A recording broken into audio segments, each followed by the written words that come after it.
মেয়েদের ক্ষেত্রে রাসূলুল্লাহ সাল্লাল্লাহু আলাইহি সাল্লাম বলেন, চারটি গুণ দেখে মেয়েদেরকে বিয়ে দেওয়া হয়, বিয়ে করা হয়। কয়টা গুণ দেখা? চারটা। এতটুকু শুনেই কিন্তু আপনি মনে মনে বলে ফেলেন না, তাহলে তো হইলই না। পুরো আলোচনাটা শুনেন যে চারটা হলেই হবে নাকি আরো কথা আছে। সহিহ বুখারীর বর্ণনা 5090 নম্বর হাদিস। এই হাদিসের মধ্যে আসছে, قال رسول الله صلى الله عليه وسلم تنكح المرأة أربع تنكح المرأة لأربع। রাসূলুল্লাহ সাল্লাল্লাহু আলাইহি সাল্লাম বলেন, মেয়েকে বিয়ে করা হয়, নারীকে বিয়ে করা হয় চারটি গুণ দেখে। বলেন কয়টি? এক নাম্বার লিমালিহা, সম্পদ। কি দেখে? এই জন্য তো যৌতুক চায় নাকি? যেহেতু সম্পদ দেখতে বলছে নবীজি, তাই যৌতুক চাবেন নাকি? বলেন তো, যৌতুক মেয়ের পরিবার থেকে কি স্বেচ্ছায় দেয় নাকি মনের কষ্ট থেকেই দেয়? রাসূলুল্লাহ সাল্লাল্লাহু আলাইহি সাল্লাম বলেন, আলা লা তাজলিমু, শোনো তোমরা জুলুম করবা না। লা ইয়াহিল্লু মালু ইমরিইম মুসলিম, কোন মানুষের সম্পদ কারোর জন্য বৈধ হবে না ইল্লা বিতিবি নাফসি, যতক্ষণ সে এটা মন থেকে না দিবে এই সম্পদ বৈধ হবে না। এই জন্য মনে রাখবেন, জোর কইরা দান নেওয়াও জায়েজ নেই। জোর কইরা দান কারো কাছে চাইলেন, আপনি বললেন না, আপনি একলা দিতেই হবে। একটা হলো মহব্বতের বাধ্য, অনেকে মহব্বত করলে উনি দিয়ে দেয়। আরেকটা হলো না, বেচারায় দিতে চায় না, আপনি বাধ্য করতেছেন, ঠিক না। এটা বিতিবি নাফসি হয় নাই, তার মন থেকে দেয় নাই। মন থেকে না দিলে তো ঝামেলা হবে, মন থেকে দিতে হবে।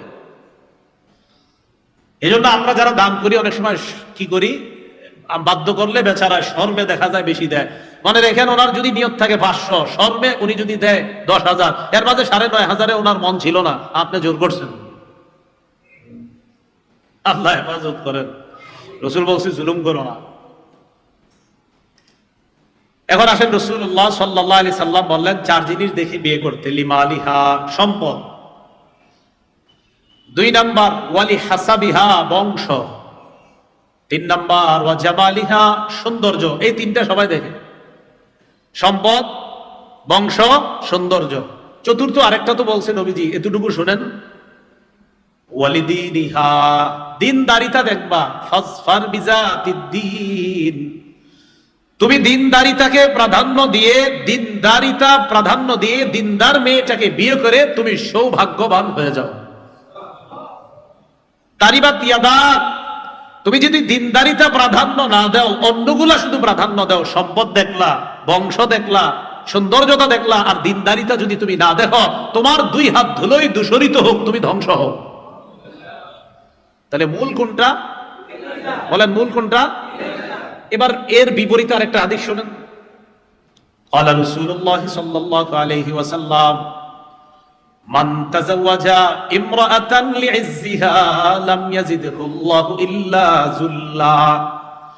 কোন পুরুষ কোন মেয়েকে যদি, কোন ছেলে কোন মেয়েকে যদি সম্মানের আশায় বিয়ে করে, শুধুমাত্র এই আশা যে এই মেয়েটাকে বিয়ে করলে আমার অনেক মান সম্মান হবে, কারণ আমার শ্বশুরের বড় স্ট্যাটাস আছে, মর্যাদাওয়ালা শ্বশুর, আমার শ্বশুরের 5টা বাড়ি আছে, মানে শুধু তার এতটুকুই নিয়ত যে আমার মান সম্মান অনেক বেশি হবে, রাসূল বলেন আল্লাহ তাকে লাঞ্ছিত করে ছাড়বে।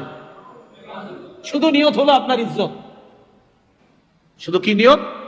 অন্য দিনদারিতা এগুলা বাদ, খালি একটু নিয়ত। রাসূল বলেন আল্লাহ তাকে বেইজ্জতি করে ছাড়বে। ওয়ামান তাযাওয়াজাহা লিহাসাবিহা, কেউ যদি কোনো মেয়েকে বিয়ে করে শুধু বংশীয় মর্যাদার কারণে, যা অমুক বংশের কন্যা, বা শুধু এই নিয়ত, তার দিনদারিতা থাক না থাক কোনো ব্যাপার না, অমুক বংশের তো নবীজি বলেন শুধু বংশীয় বিষয়টা দেখে বাস বিয়ে করে ফেলছে। ইল্লা লাম ইয়াজিদহুল্লাহু ইল্লা দানা, আল্লাহ তাকে মানুষের সামনে নিচু কইরা ছেড়ে দিবে। মানুষের সামনে আল্লাহ তাকে নিচু বানায় দিবে, কারণ সে তো বড়, শুধু বড় হওয়ার ইচ্ছায় বংশ দেখে বিয়ে করছে, আল্লাহ তাকে নিচু বানাবে। এরপরে নবী বলেন ওয়ামান তাযাওয়াজাহা লিমালিহা, কেউ যদি কোনো মেয়েকে শুধু সম্পদের লোভে বিয়ে করে, এটা বলেন তো একটু সবাই, কিসের লোভে? না এভাবে না, বলেন শুধু সম্পদের লোভে। বলেন কি? কোন মেয়েরে যদি কেউ বিয়ে করে, লাম ইয়াজিদহুল্লাহু ইল্লা ফাকরা, আল্লাহ তারে দরিদ্র বানায় ছাড়বে, আল্লাহ তার দারিদ্রতা বাড়ায় দিবে। দারিদ্র, কারণ ও তো সম্পদের আশায় এখন বিবিরটা শেষ করতে করতে করতে এখন নিজে ভিক্ষার ঝুলি নিয়ে হাঁটতেছে, আল্লাহ তাকে দরিদ্র বানায় ছাড়বে। আল্লাহ কথাগুলা বোঝার তৌফিক দান করেন। আল্লাহুম্মা লাকাল হামদু ওয়া লাকাশ শুকর। বিপরীত দিকে রাসূলুল্লাহ সাল্লাল্লাহু আলাইহি সাল্লাম বলেন, কেউ যদি কোনো মেয়েকে বিয়ে করে শুধুমাত্র এই নিয়তে আমার লজ্জাস্থান যেন আমি হেফাজত করতে পারি, আমি যেন নজরের গুনাহ থেকে বাঁচতে পারি, রাসূল বলেন বারাকাল্লাহু লাহু, আল্লাহ পাক রব্বুল আলামিন তাদের এই দম্পতিকে ভরপুর বরকতে পরিপূর্ণ করে দিবেন। ভাই হাদিস দুটোটা বুঝে আসছে? তাহলে এই বয়ানের এইটুকু অংশ আবার শুধু একটু বুঝবেন না যে আল্লাহ নবী বলছে সম্পদ দেখতে, বংশ দেখতে, সৌন্দর্যতা দেখতে, হ্যাঁ নবী দিনদারিতা দেখতে বলছে। তো এই হাদিস বুঝবো কিভাবে যে রসুল শুধু সম্পদ দেখতে বলে নাই, রসুল শুধু বংশ দেখতে বলে নাই, রসুল শুধুমাত্র সৌন্দর্য দেখতে বলে নাই, সবগুলা হলে তো হলো, দিনদারিতা হতেই হবে, দিনদারিতা হতেই হবে। ভাই আমরা হাদিসটা বুঝছি সবাই? আল্লাহ আমাদের সকলকে বুঝার তৌফিক দান করেন। তাহলে এবার পাত্রী নির্বাচনের ক্ষেত্রে কি বুঝলাম? যে পাত্রীরাও যেন দিনদার হয়, যারা বিয়ে করেন নাই তাদেরকে আল্লাহ দিনদার পাত্রীর ব্যবস্থা করে দেন। ইবনে মাজাহ হাদিসের কিতাব 1855 নাম্বার হাদিস।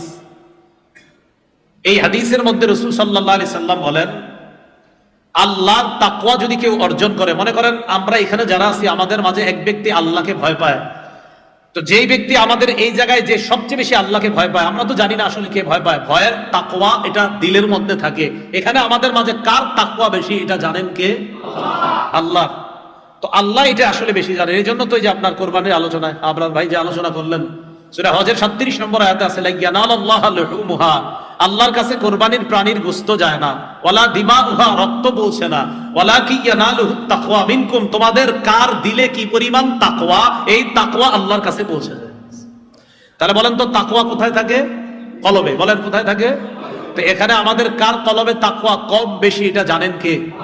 আর আল্লাহ কি বলে জানেন? ইন্না আকরামাকুম ইনদাল্লাহি আতকাকুম, তোমাদের মাঝে ওই ব্যক্তি সবচেয়ে বেশি সম্মানিত যে তোমাদের মাঝে সবচেয়ে বেশি আমি আল্লাহকে ভয় করে।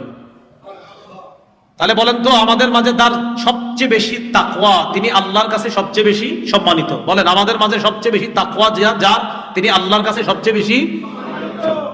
এটা কেন বুঝাইলাম? এই হাদিস শুনলে বুঝবেন। এখন ইবনে মাজার 1855 নম্বর হাদিস। قال رسول الله صلى الله عليه وسلم ما استفاد المؤمن بعد تقوى الله خيرا له من امرأة صالحة।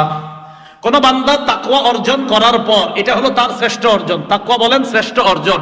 কোন বান্দা তাকওয়া নামক যে অর্জনটা, এই শ্রেষ্ঠ অর্জনের পর তার সবচেয়ে শ্রেষ্ঠ অর্জন হলো একজন দিনদার নেককার মেয়ে যদি তার স্ত্রী হয়ে যায়।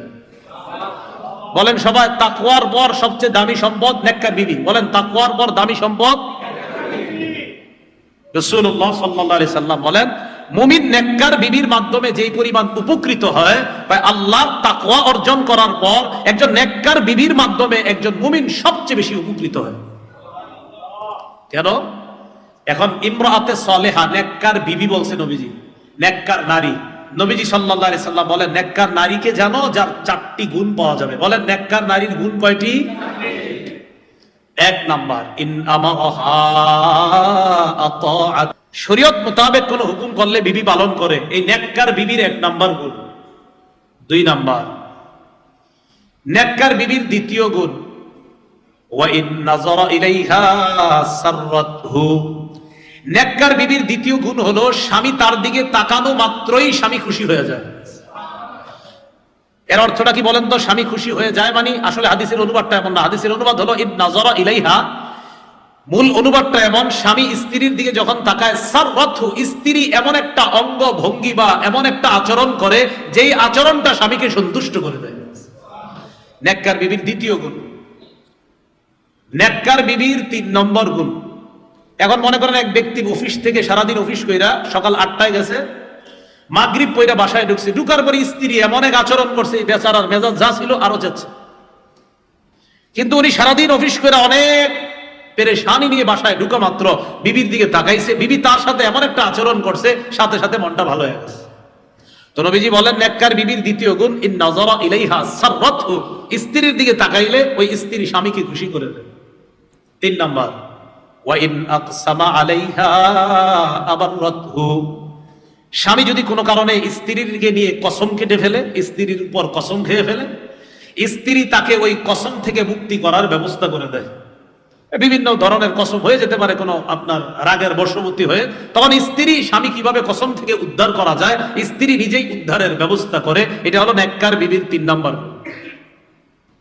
4 নাম্বার গুণ হলো ওয়াইন গাবা আনহা, স্বামী যদি অনুপস্থিত থাকে, 3 দিনের জামাতে যায়, 7 দিনে, 10 দিনে, 40 দিনে, 4 মাস চিল্লায় যায়, 1 বছর জামাতে গেছে, তাহলে স্বামী যদি কোনো কারণে স্ত্রীর থেকে দূরে থাকে, বিদেশ থাকে, কোথাও থাকে, তখন স্ত্রী কি করে? নাসাহাতহু ফি নাফসিহা ওয়া মালিহি, তখন স্ত্রী নিজের সতীত্ব আর স্বামীর সম্পদের ব্যাপারে ওই স্বামীর কল্যাণকামী হয়, নিজেকেও হেফাজত করে, স্বামীর সম্পদকেও হেফাজত করে।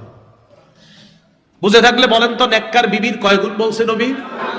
1 নাম্বার আদেশ করলে পালন করে, 2 নাম্বার তাকাইলে খুশি করে দেয়, 3 নাম্বার কসম করলে এই কসম থেকে উদ্ধারের ব্যবস্থা করে, 4 নাম্বার স্বামী যদি কোনো কারণে অনুপস্থিত থাকে, ওই স্বামীর অনুপস্থিতিতে নিজেকে এবং স্বামীর সম্পদকে হেফাজত করার ক্ষেত্রে স্বামীর কল্যাণকামী হয়। আল্লাহ যারা এখনো বিয়ে করেন নাই তাদেরকে যেন এই জাতীয় একটা মেয়ের ব্যবস্থা করে।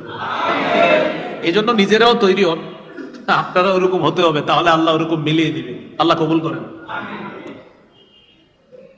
ইবনে মাজার 1857 নম্বর হাদিসের বর্ণনা। এই হাদিসের মধ্যে আসছে ক্বালা রাসূলুল্লাহ সাল্লাল্লাহু আলাইহি ওয়াসাল্লাম ইন্নামাদ দুনিয়া মাতা ওয়া লাইসা মিন মাতা'id দুনিয়া শাইউন আফযালা মিনাল মারআতিস সালিহা। নবীজি বলেন এই পুরা পৃথিবীটা ক্ষণস্থায়ী ভোগের জায়গা। চিরস্থায়ী না ক্ষণস্থায়ী? এই পৃথিবীটা ক্ষণস্থায়ী ভোগের জায়গা। এরপর আল্লাহ রাসূল বলেন ওয়ালাইসা মিন মাতা'id দুনিয়া শাইউন আফযালা মিনাল মারআতিস সালিহা, এই পৃথিবীর মধ্যে একজন নেককার বিবির চাইতে শ্রেষ্ঠ কোনো সম্পদ নাই। মুসলিম শরীফের হাদিসটা আরেকটু ক্লিয়ার, 3535, 3535 কত হয়? 3535। এই হাদিসের মধ্যে আসছে রাসূলুল্লাহ সাল্লাল্লাহু আলাইহি সাল্লাম বলেন আদ-দুনিয়া মাতা ওয়া খায়রু মাতা'id দুনিয়া আল মারআতুস সালিহা, দুনিয়াটা ভোগের জায়গা, সম্পদ ভোগ করার জায়গা। রাসূল বলেন এই পৃথিবীর শ্রেষ্ঠ সম্পদ একজন নেককার নারী, একজন নেককার বিবিকে রাসূল পৃথিবীর শ্রেষ্ঠ সম্পদ বলে ঘোষণা করছেন। তাহলে বলেন তো নারীর মর্যাদাকে ইসলাম কম দিল না বেশি দিল? অথচ আমাদের অনেক মা বোনরা ইচ্ছা করে নিজেরা নিজেদের মর্যাদা কমায় আর নিজেদেরকে এমন ভাবে অন্যের সামনে উপস্থাপন করে, পোশাক আশাক, অশ্লীলতা আর বেহায়াপনার সয়লাভ এমন ভাবে নিজেদেরকে করতে চায় যে অশ্লীলতা আর বেহায়াপনারা তারা একটা শিল্পের পর্যায়ে নিয়ে যেতে চায়। বিশ্বাস করেন, অশ্লীলতা, বেহায়াপনা, অর্ধালঙ্গ হওয়া এটা কোনো শিল্প না, এটা অন্যায়, এটা নিজের উপর অত্যাচার, এটা গুনাহ। এর মাধ্যমে পৃথিবীতে বংশ পরম্পরা যে তৈরি হওয়ার একটা বৈধ পন্থা আছে, এই বৈধ পন্থার পরিবর্তে 4 সন্তান তৈরি হওয়ার একটা শুধুমাত্র পায়তারা, চারদিক থেকে পাশ্চাত্য অসভ্যতা আমাদের এই নারীদের মাধ্যমে করতে চায়। কারণ এইভাবে বেহায়াপনার মতো যখন চলবে নারীরা, তখন আপনার এটা বৈধ পন্থায় যে পৃথিবীতে একটা মানব সম্পদ বাড়ার একটা প্রক্রিয়া আছে, এই প্রক্রিয়া ব্যাহত হয় কখন? যখন এই বৈধ পন্থাটা অবৈধ পন্থায় রূপান্তরিত হয়। আল্লাহ আমাদের এই সমাজের নারী পুরুষ সকলকে হেফাজত করেন। এই বিষয়ে কথা বলছি না, এই বিষয়ে আমার বয়ান আছে, লম্বা বয়ান, যে বৈধ আর অবৈধ সম্পর্ক কারে কয়। রমজানের আগে মনে হয় সম্ভবত, রমজানের একদিন আগে এই বয়ানটা কোথায় জানি করছিলাম, লম্বা আলোচনা, যে বৈধ সম্পর্ক কোনটা আর অবৈধ সম্পর্ক কোনটা। আল্লাহ আমাদের সকলকে সমস্ত বৈধতার মধ্যে, সব বৈধ জিনিসের মধ্যে থাকার তৌফিক দান করেন। তাহলে একজন নেককার নারী পৃথিবীর শ্রেষ্ঠ সম্পদ। তো পৃথিবীতে নেককার নারী পুরুষের মাধ্যমে একটা পরিবার গঠন যখন হবে, তাদের সন্তানগুলা নেক হবে। এখন কথা হলো আপনার নেক বিবির জন্য আপনার কি করণীয়? আমাদের করণীয় হলো দোয়া করা। বলেন কি করা? দোয়া করা।